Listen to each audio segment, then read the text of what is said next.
everyone, welcome to my YouTube channel, Her Refinery, where we're all about empowering women, helping them fulfill their full potential through mental health empowerment, awareness, and everything in between. My name is Sipogazi, and I am living with depression, anxiety, and high-functioning borderline personality disorder. Mainly the reason why I started this channel was to encourage, basically, young girls and women alike that despite the traumatic experiences we go through, the toxic social norms that are embedded in our minds from a very young age, or even the world's consistency in telling us that we're not enough, it is still possible. We are still very much able to reach our full potential. All right, so welcome. Hi, Diamonds, feel free to subscribe. There is so much more exciting and empowering content to follow after this. And make sure you engage with me down there in the comment section. I would love to hear from you. And we are kickstarting today with me sharing my own traumatic experience. Basically that almost laid me 6 feet underground, if I may. So relax, sit down, get your cup of coffee, your cool drink, whatever it is, whatever refreshment you'd like to have, because I'm about to spill the tea, okay? And so what I will be doing is I will be dividing this video into 3 parts, of which I'll be posting the first one today. I will be sharing with you how my toxic work environment, or rather former workplace. Disclaimer, I'm not going to be mentioning any names. I won't be stating the name of the company. I would like to embark on this journey of healing through sharing my story. You know, I know there's quite a lot of us who resonate with working in toxic environments that not only affect us mentally, but physically as well.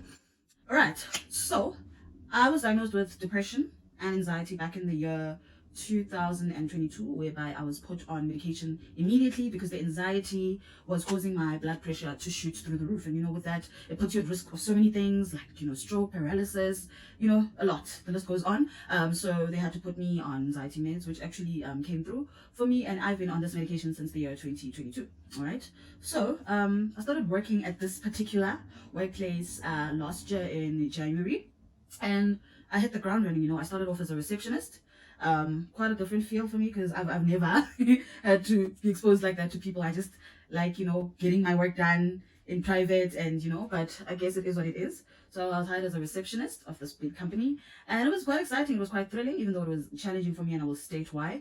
So from the word go, I was aware that my manager, or rather, no one has to know my specific diagnosis. All they have to know is that it's a medical condition.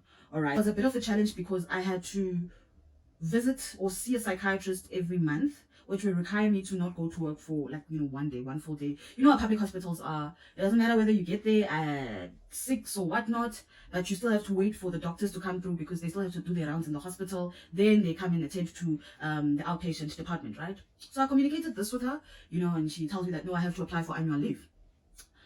At this point, I have no idea what annual leave is. I am just fixated on making sure that she's aware that every single month I have to go see the doctor, I have to get my medication so that I can work at my optimum best. All right. She tells me about annual leave. I'm like, what is it? Okay, you know what? Yeah, you must apply for annual leave. All right, cool. So I also make HR aware of this, and HR tells me that no, why did your manager tell you to apply for annual leave? You're supposed to apply for sick leave. I'm like, I don't know how these things work. You know, I was just following instructions. Like, no, it's sick leave, provided that you bring a doctor's note, and you know, it's all systems go, it's good. Me and my overthinking self, you know, I sat down and I thought to myself, why would she insist that I take annual leave? Only to find out that towards the end of the year, before we go on holiday, there's a certain number of days or annual days, leave days you should have in order for you to, you know, get your salary, your full salary and everything. But apparently there's times where there's not much business coming in, and so senior management decides that, okay, you know what, we're ending the year on this particular date and whatnot. So unfortunately for you, if you don't have enough annual leave days, they might deduct some money from your salary, which sucks really, because we have all these plans around festive season, traveling and all of that. So in the long run, I thought about how like it was going to affect me had I not spoken to HR. I was going to continue, you know, applying for annual leave every single month up until at the end of the year they might have to deduct quite a huge chunk of my salary, right? So, you know, I side-eyed her. I gave her that bombastic side-eye. That was like the first occurrence that really got me side-eyeing her, you know.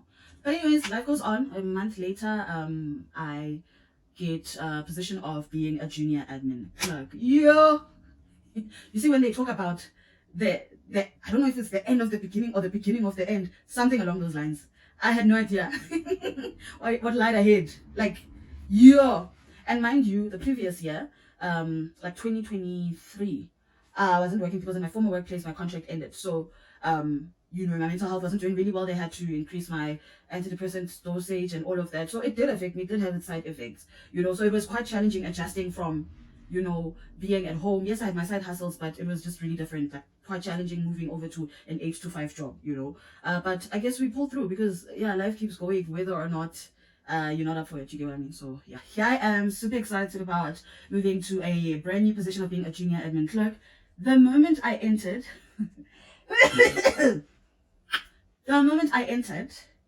the senior administrator's office, she looked at me and she said to me, oh, 'cause I greeted, right? And she looked at me and she was like, I don't like you, you know? How?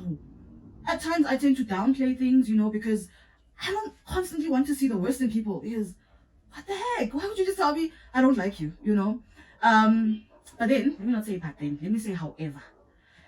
There's this male co-worker of ours, so they got along really well, and they'd call each other hubby, wifey, and whatnot, So it happened that this particular male co-worker, was quite fond of me and whatnot, and he didn't hide it. You get what I mean? So, it was a thing of, yeah, wait, I don't like you because you're here to steal my man, whatnot, So it was like, oh, okay, she's just playing around because, she's married, whatever. I have never met someone as rude, as mean, as the person who was designated to train me. I kid you not.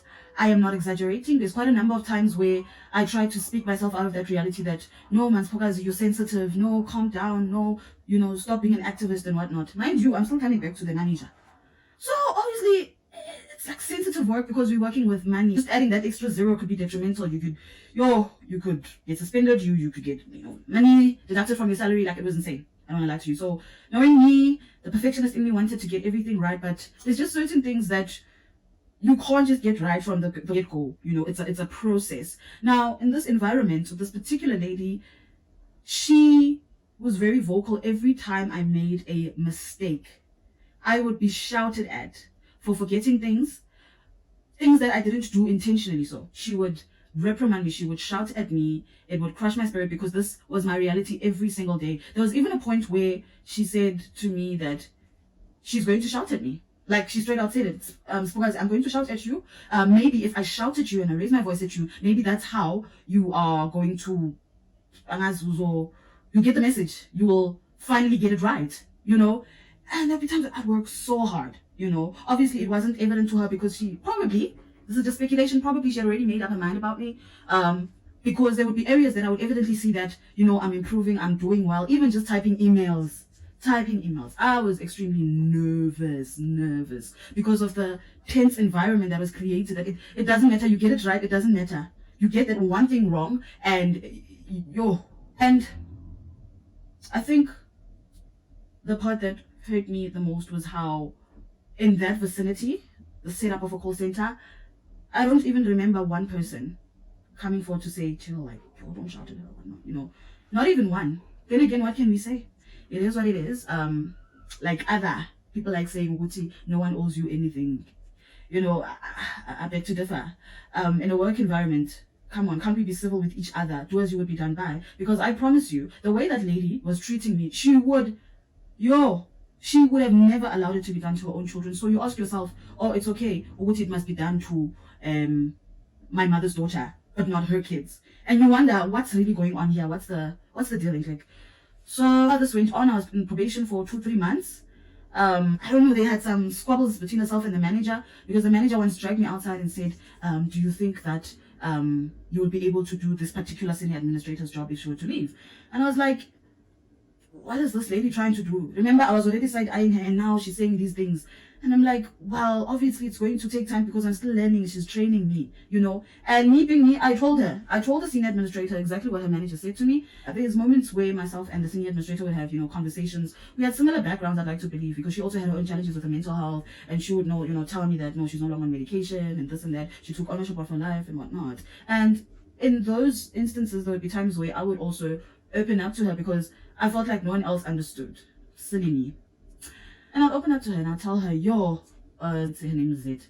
Zed, it was tough when I was working at reception. There was just so many tasks that had to be fulfilled simultaneously and I could feel my brain physically tired, And, she'd be like, yeah, that's life, whatever. Days later, she would use that against me, almost as if she was crushing my spirit or my self-esteem.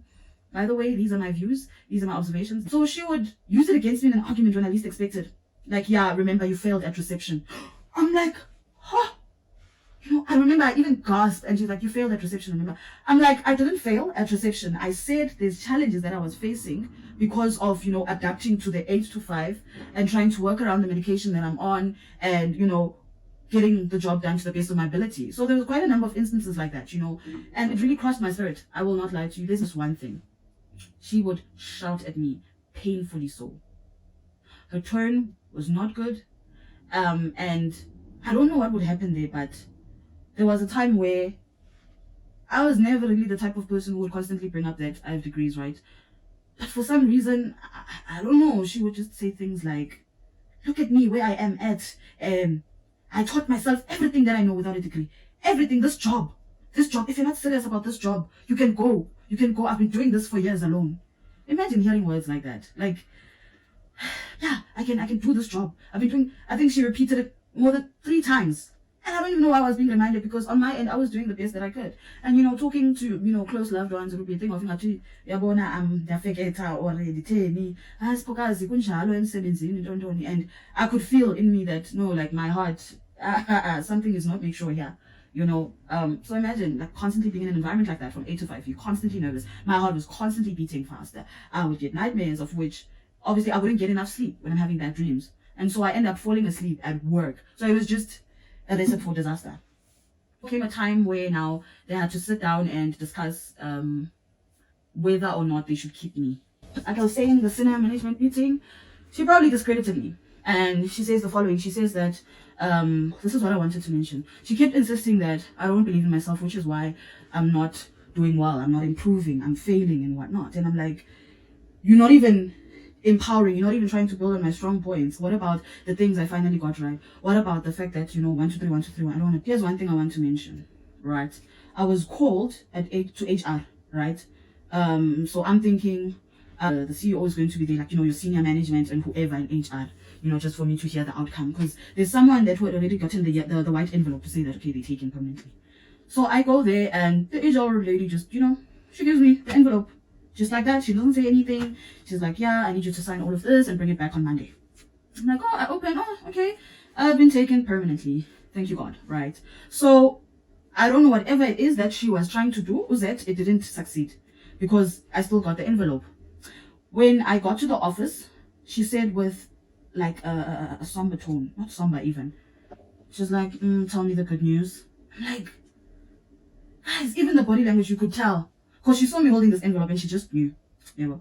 And she asked, did they shout at you, Spogas? Did they shout at you? And that's when I knew that whatever meeting she had with senior management, she was discrediting me to the core. Did they try and talk to you, some sense into you?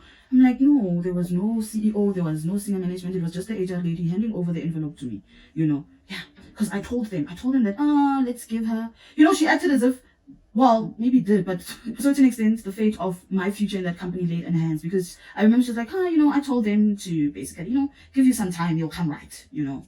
Now I had to be the one to be, oh, thank you for believing in me. Oh, no. So, darlings, I don't even want to lie. Zet showed me real live flames. I remember I was visiting family. I spent the weekend there. I remember crying, the amount of pain I felt, the amount of pain I had been suppressing for all these weeks. When these things would happen, I would not wish even on my worst enemy.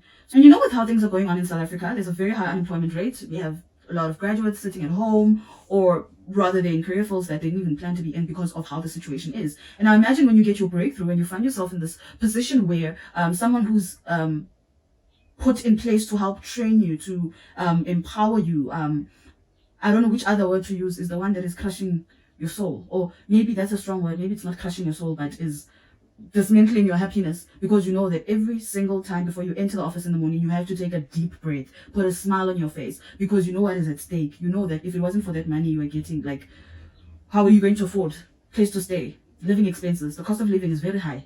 We know that nowadays it is very expensive to be poor. You get what I mean? So it's really unfortunate we find ourselves in these spaces to a point where now what happens is that stress, that mental